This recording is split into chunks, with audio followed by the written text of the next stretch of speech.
क्या आपने कभी सोचा है कि क्यों आजकल इतना ज्यादा लोग स्क्रीन पर अटक गए हैं? क्यों एक जनरेशन साइलेंटली कमजोर होती जा रही है, मानसिक रूप से, भावनात्मक रूप से और आत्मनियंत्रण के स्तर पर? ये सिर्फ एक आदत नहीं है, ये एक साइकोलॉजिकल जाल है जिसमें धीरे धीरे आपका दिमाग, आपकी इच्छाएं और आपकी जिंदगी फंसती चली जाती है। ये ऑडियो बुक किसी को शर्मिंदा करने के लिए नहीं है, ये आपके ब्रेन को समझने, खुद से लड़ने और जिंदगी को वापस जीतने के लिए है। चैप्टर 1, ब्रेन का विज्ञान और डोपामीन का जाल। आपका दिमाग हर उस चीज पर प्रतिक्रिया देता है जिससे उसे खुशी मिलती है, खाने से, प्यार से, उपलब्धियों से।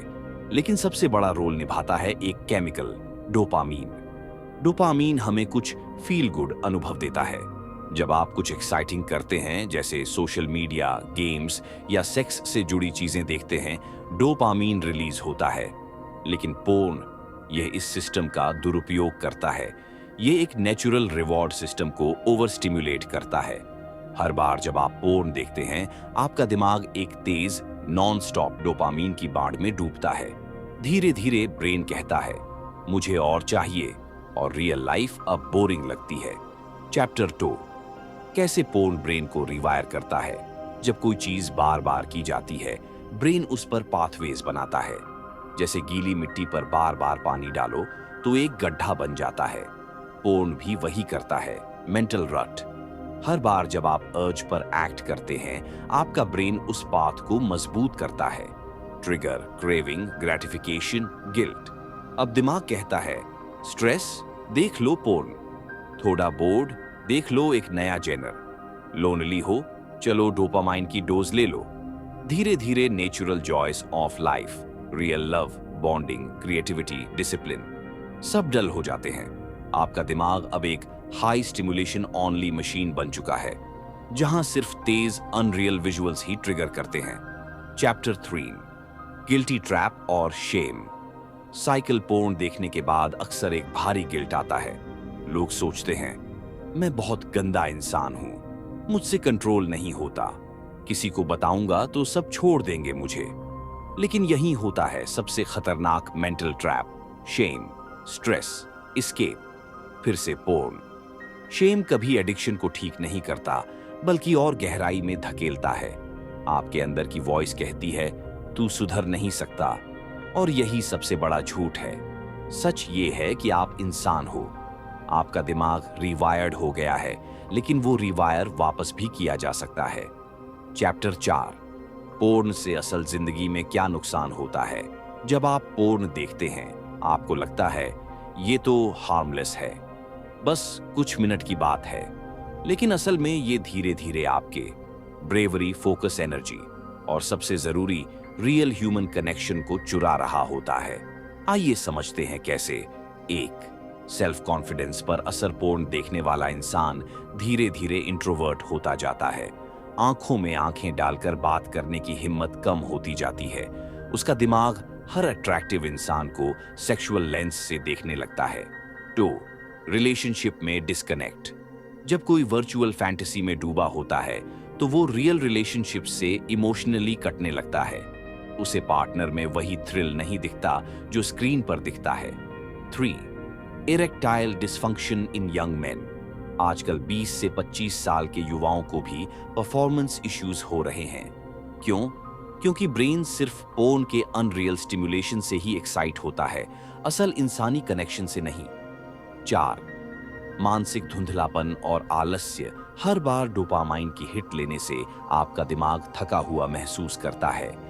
आपका मन पढ़ाई या काम में नहीं लगता और आप धीरे धीरे प्रोक्रेस्टिनेशन के गुलाम बन जाते हैं। चैप्टर 5, लत से बाहर निकलने की साइकोलॉजी।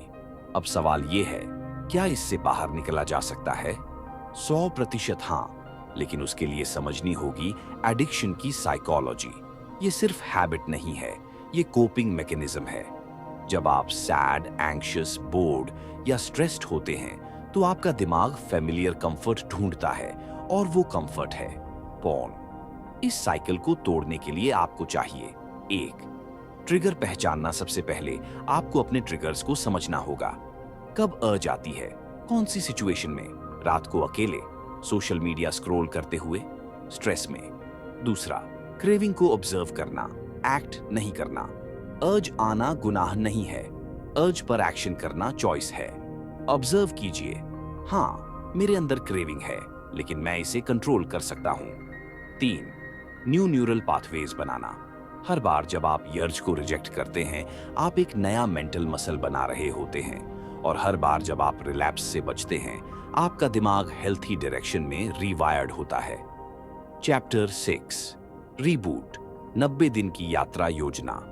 अब बात करते हैं रीबूट की, यानी कि अपने दिमाग को फिर से हेल्थी, क्लीन और पावरफुल बनाने की 90 दिन की यात्रा। ये कोई आसान सफर नहीं है, लेकिन अगर आप इसे पूरी ईमानदारी से फॉलो करें तो आपकी पर्सनैलिटी पूरी तरह से बदल सकती है। स्टेप 1, डे 07, डिटॉक्स फेज, सबसे मुश्किल दौर। अर्जेस बहुत आएंगी, मूड स्विंग्स, थकान, बेचैनी महसूस होगी। क्या करें? फोन से ट्रिगरिंग एप्स डिलीट करें, जर्नलिंग शुरू करें, सुबह कोल्ड शावर लें, ज्यादा से ज्यादा फिजिकल एक्टिविटी करें। Step 2, day 8 to 30, energy phase, धीरे धीरे ब्रेन क्लैरिटी आने लगती है, आपकी एनर्जी बढ़ती है, आपको प्राउड महसूस होगा क्योंकि आप अपने ऊपर जीत पा रहे हैं। इस फेज में मेडिटेशन, जिम, वॉकिंग और पढ़ाई पर ध्यान दें, एक अच्छी डेली रूटीन बनाएं। Step 3, day 31 to 90, growth phase, अब अर्जेस रेयर होती हैं, ब्रेन अब नॉर्मल स्टिमुलेशन को एंजॉय करने लगता है, रियल इमोशंस फील होने लगते हैं, आपको एक नई समझ मिलती है, मैं किसी स्क्रीन का गुलाम नहीं हूं, मैं खुद का मालिक हूं। चैप्टर 7, रिलैप्स साइकिल और उससे निकलने की स्ट्रैटेजी। रिलैप्स यानी वापस उसी लत में गिर जाना बहुत कॉमन है, लेकिन इसका मतलब ये नहीं कि आपकी जर्नी खत्म हो गई। इसका मतलब बस ये है कि आपको एक नई स्ट्रैटेजी चाहिए। रिलैप्स क्यों होता है? इमोशनल ट्रिगर, अकेलापन, सैडनेस, रिजेक्शन, बोर्डम, खाली समय में दिमाग शैतानी करता है, ओवर कॉन्फिडेंस, अब तो सब कंट्रोल में है, और फिर गिर जाना अब सवाल है। रिलैप्स से कैसे बचें? 1, इमरजेंसी प्लान बनाओ, एक नोटबुक या नोट्स ऐप में अपना वाई लिखो। मैं ये क्यों छोड़ना चाहता हूं? अर्ज आने पर उसे पढ़ो, कई बार सिर्फ वो लाइनें ही आपको बचा सकती हैं। 2, अकाउंटेबिलिटी रखो, किसी ट्रस्टेड दोस्त या कम्युनिटी से जुड़ो, एक ट्रैकर ऐप से प्रोग्रेस ट्रैक करो, खुद को अकेले मत समझो, सालों से लाखों लोग इसी लड़ाई में हैं। 3, रिलैप्स के बाद खुद को माफ करो, मैं फिर से गिरा, इसका मतलब मैं बेकार हूं नहीं, इसका मतलब है कि आपने 5 दिन खुद पर कंट्रोल किया और अब आप फिर से खड़े हो सकते हैं। Relapse is not failure, quitting is. Chapter 8, लंबे समय की अनुशासन और माइंड रीसेट। अब अगर आप 90 दिन रिब्यूट पूरा कर लेते हैं तो सबसे बड़ा सवाल होता है, अब इसे हमेशा के लिए कैसे मेंटेन करें? यही असली जीत है। स्टेप 1, पर्पसफुल लाइफ जियो। अगर आपका दिन खाली रहेगा तो अर्जेस जरूर आएंगी, लेकिन अगर आप पर्पस से भरे हो, मिशन, गोल, विजन से, तो आपको वक्त ही नहीं मिलेगा। डिस्ट्रैक्शन का खुद से पूछो, मैं किस चीज के लिए जी रहा हूं? मैं अपने शरीर और दिमाग से क्या करवाना चाहता हूं? स्टेप 2, लो डोपामीन लाइफ अपनाओ, सोशल मीडिया कम करो, nature walk, deep conversations, books, real life emotions और सिंप्लिसिटी एंजॉय करो। रिमेंबर, अब आप सिर्फ पोर्न से आजाद नहीं हुए हो, आपने एक नई सोच और नई जिंदगी शुरू की है। चैप्टर 9, रियल लाइफ कहानियां और बदलाव के अनुभव। राज, 23 साल, इंजीनियरिंग स्टूडेंट था, 5 साल एडिक्टेड रहा, सेल्फ एस्टीम 0, हर दिन रिग्रेट से भर जाता था। रीबूट शुरू किया, एक कम्युनिटी से जुड़ा, आज उसने जिम, मेडिटेशन और फ्रीलांसिंग से अपनी लाइफ ट्रांसफॉर्म कर दी है। अब वो दूसरों को भी हेल्प करता है। अनन्या, 20 साल, फीमेल व्यूअर्स भी इस लत से जूझती हैं। उसने अपनी स्टोरी शेयर की, मैंने खुद को खो दिया था, लेकिन जब मैंने सेल्फ लव सीखा तो मुझे समझ आया मैं किसी फैंटेसी से ज्यादा हूं। आप भी एक कहानी बन सकते हैं, लेकिन वो कहानी आज से लिखनी शुरू होगी। Chapter 10, emotional outro. खुद को आजाद करने का रास्ता। अब एक आखिरी बात, कोई लत आपको डिफाइन नहीं करती। आपका पास्ट आपको बांधकर नहीं रख सकता जब तक आप खुद उसे कसकर पकड़े नहीं बैठे हों।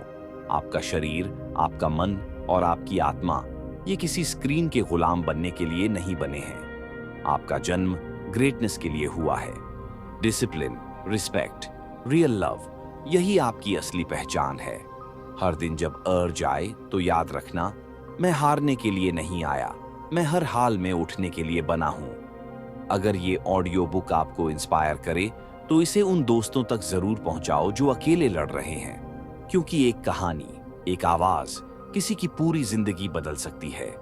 आप इस लत से बड़े हैं, आपका भविष्य साफ है और आज से आप आजाद हैं। ऐसी ही गहराई वाली और जिंदगी बदलने वाली ऑडियो बुक्स सुनने के लिए चैनल को सब्सक्राइब जरूर करें और कमेंट में बताएं आज की सबसे स्ट्रॉन्ग लाइन कौन सी लगी।